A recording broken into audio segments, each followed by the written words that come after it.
The whole truth about QT, and this is how it brought the stock market down 1,008 points on Friday. It's like a sea of red out there in the afternoon trading session. All you can see is red. It's like a bloodbath. S&P 500 down 3.3, NASDAQ down 4%, Dow Jones Industrial Average down 3%, Russell 2000 down 3.3%, even gold was down 1.2%, silver was down 1.85%, Bitcoin was down 20K range again. Oil didn't go down that much though. The only thing up was TLT long bond and DXY US dollar index. This is a classic deflationary liquidity crisis and dollar shortage market reaction, because the Fed clearly wants to keep tightening financial liquidity in the system through quantitative tightening to fight inflation, which I will talk about later in today's show, and what really happened on Jackson Hole Economic Symposium. This will be a good one. Stay tuned if you are wondering about QT. And of course, smash the like button.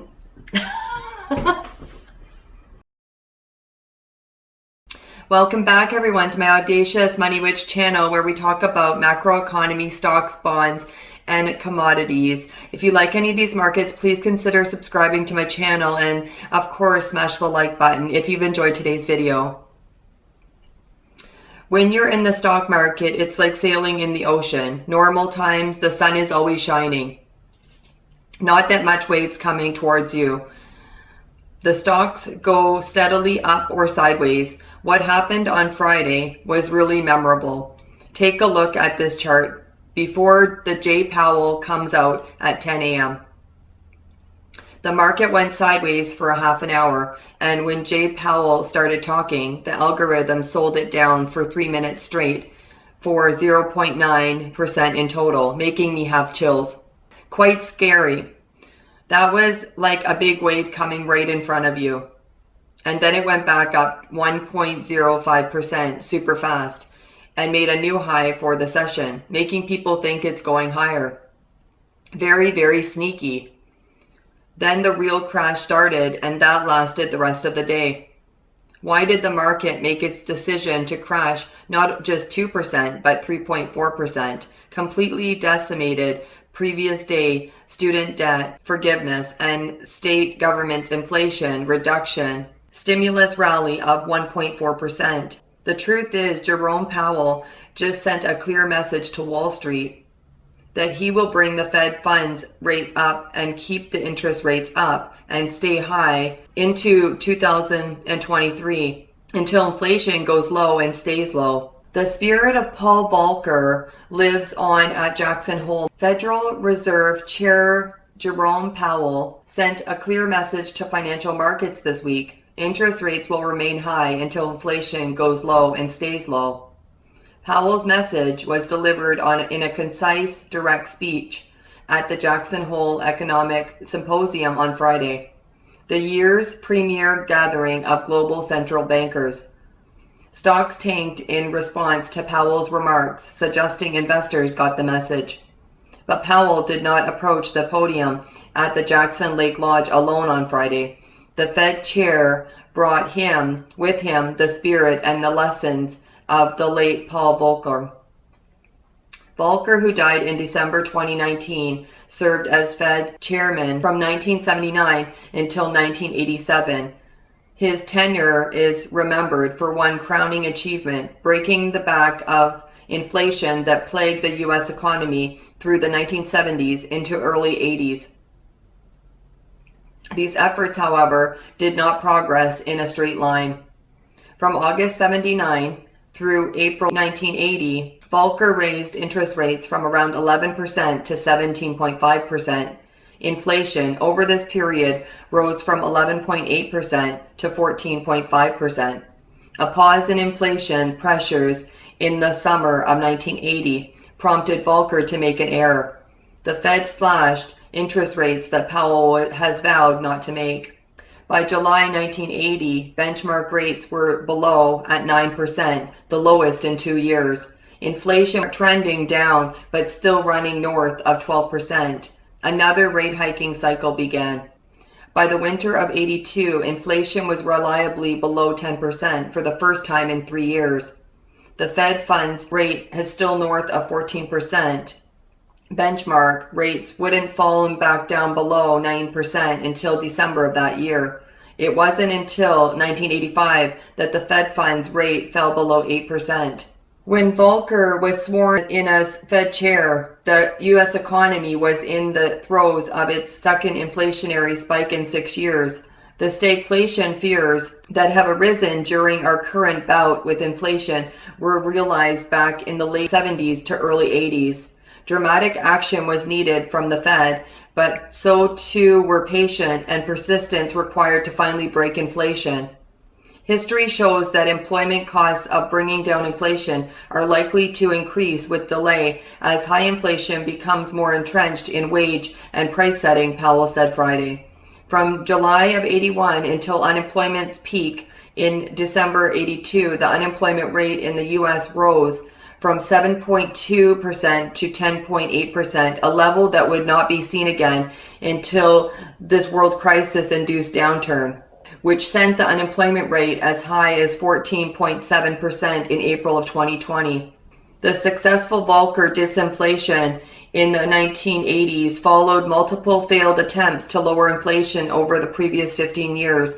Powell said a lengthy period of very restrictive monetary policy was ultimately needed to stem the high inflation and start the process of getting inflation down to a low and stable level that were the norm until the spring of last year. Our aim is to avoid that outcome by acting with resolving now. Through much of the summer, we saw the stock market rally and bond yields decline as some investors placed bets that Powell Fed would fall short in one key facet of this historical parallel lengthy period. By late July, markets were pricing in a cut in interest rates from the Fed as early as next year. This, as the Fed's own forecast in June suggests rates will rise by another 100 basis points before the end of this year. And it is this specific doubt Powell seems most eager to push back against. In the run-up to Fed Chair Powell's Jackson Hole Symposium speech, there was a growing sentiment among market participants that the Fed will soon make a dovish pivot, as Chair Powell noted at the July 27th post-FOMC press conference, that at some point it would be appropriate to slow the pace of rate tightening. Given the risk of a premature easing in financial conditions could undermine the Fed's inflation-fighting effort and credibility, Fed Chair Powell leaned against the more dovish narrative and delivered a hawkish message on Friday that policymakers would keep at it until they are confident the job is done. In an interview, Paul Volcker once said, "Inflation is thought of as a cruel and maybe the cruelest tax because it hits in many sectored way, in an unplanned way, and it hits people on a fixed income the hardest." Powell's modern echo of this sentiment has been his repeated invocation that the burdens of high inflation fall hardest on those least able to bear them, the poor, the unemployed, the elderly. Without price stability, the economy does not work for anyone, Powell said Friday. Restoring price stability will take some time and requires using our tools forcefully to bring demand and supply into better balance. Reducing inflation is likely to require a sustained period of below-trend growth. Moreover, there will very likely be some softening of labor market conditions. To bring down inflation, in other words, the Fed expects the economy to slow down. People will lose jobs, many already have. Wage gains so robust in recent years may slow. These are unfortunate costs of reducing inflation, Powell said, but a failure to restore price stability would mean far greater pain. These are the prices the central bank is willing to pay to bring down inflation, a payment the Fed has failed to make in the timely manner before, and one it won't make late again. A lesson learned by former Fed chair, whose presence loomed large this week in Wyoming. Now that we know the Fed is serious about reducing inflation, let's talk about quantitative tightening. Yes, QT is really happening too. This is another tool in the Fed's toolbox. The MBS could take up to 3 months to settle, so even though the Fed has stopped increasing the holding of its mortgage-backed securities, there might have been securities that it purchased prior to starting QT that took 3 solid months afterwards to settle, giving the impression that the Fed was still doing quantitative easing on the MBS side. Separately, when it comes to treasuries, the goal was beginning in June. This was an announcement that the Fed made in May. Beginning in June, the Fed will reduce the amount of treasury holdings by $30 billion.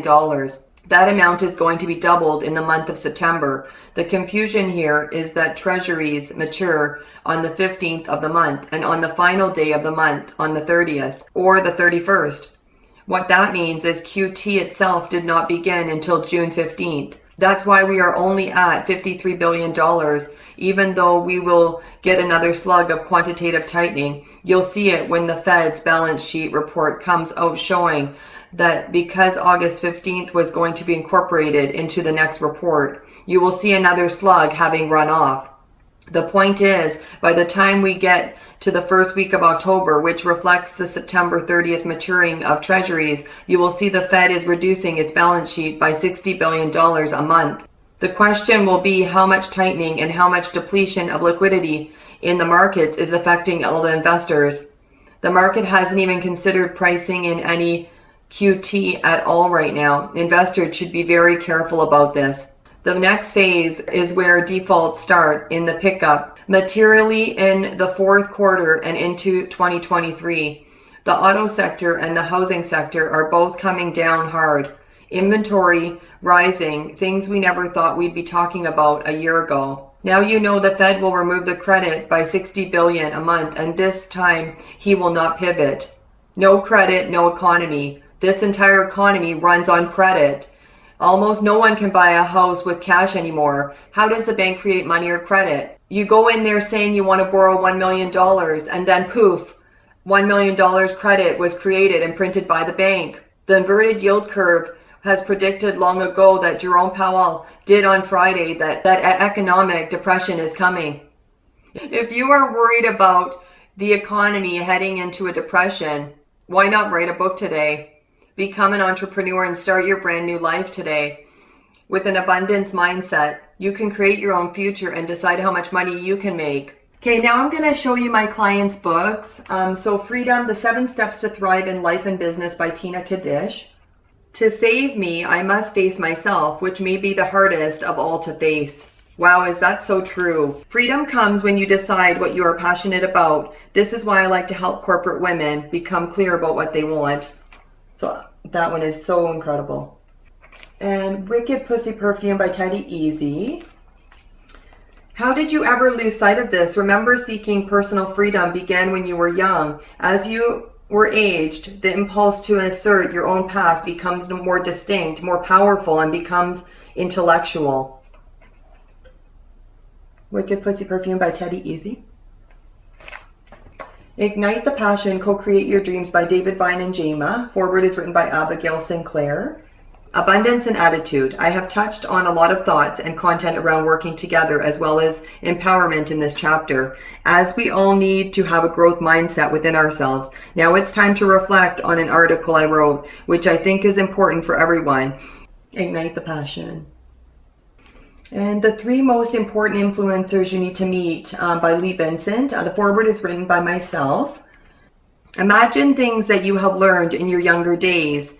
A well-known psychologist said that up to age 7, we record and upload every experience that we have had, and those data are stored in our subconscious mind. So what you have learned in your first 7 years is crucial. All of your habits and your thinking, acting are stored in your subconscious mind. It has memorized all your comfort zones and it works to keep you in them. So that is an incredible point right there. Castle of Dreams by the Sea. Failure is simply feedback. It is not that you are incapable. It's the information that you need to see what is not working for you so you can figure out how to make it work. So also with investing, if one thing doesn't work for you, you can always find something else that will work for you. And like anything in life, when you try something new, we will find what works and what doesn't work. Galaxy of Dreams with Amazing Tiger Focus. We must go confidently in the direction of our dreams to finally be able to live the life we truly imagine for ourselves. The way we get started is to quit daydreaming about our goals and dreams and to start making them a part of our day-to-day list of things to accomplish. Mystic Falls, build yourself a legacy. Today, you are going to make a simple list of 15 things that you have in your life that you are so grateful for. You must remember that the magic of gratitude happens according to the amount of gratitude and joy that you are feeling within yourself. So with each item on your list, you must write why you are also so grateful for those things. And that is Mystic Falls, build yourself a legacy. I thank you all for watching my video today, and please like my video and subscribe to my channel. It means so much to me. I want to get to 100, so please help me with that. Thank you for watching. Have a great day. Bye, everyone.